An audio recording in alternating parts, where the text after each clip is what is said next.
So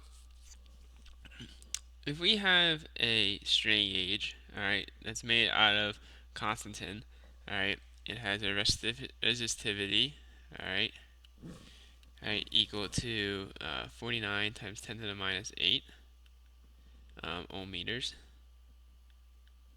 all right, and we want the strain gauge to have a resistance of about 120 ohms, all right. We want to know what is the length of the strain gauge required to have a total resistance of 120 ohms. Okay, so the relationship between, all right, and we're also given the wire diameter.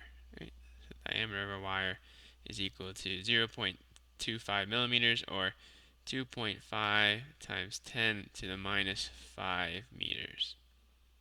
Okay, so we can plug this all in, all right, and if we get to the equation that we were given, so the given equation we have is we have the resistance is equal to rho E length over AC, so we can rearrange it to solve for the length. So length would just be equal to the total resistance over the resistivity times the cross-sectional area. Okay, so if we plug in our numbers, we're just going to put in 120 ohms. It's multiplied by AC. Alright, so the cross-sectional area would be equal to pi over 4 times the diameter squared, so 2.5 times 10 to the minus 5th meters, alright, squared. Alright, and then we get divided by our resistivity, which was in ohm meters, of 49 times 10 to the minus 8 ohm meters. Alright, so if we multiply all this out, what we end up getting for our total length of our strain gauge wire would need to be about 120 millimeters in length, alright, or 0.1202 meters, which is approximately 120 millimeters. Now, 120 millimeters is approximately, very roughly, about 5 inches long. So that's pretty long for a strain gauge. So to get around that, what we typically do with a strain gauge is that a strain gauge is constructed of small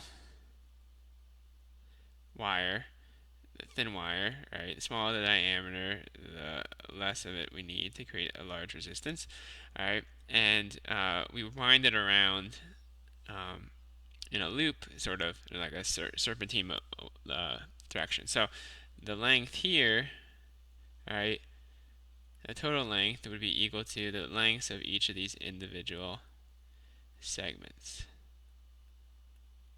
right?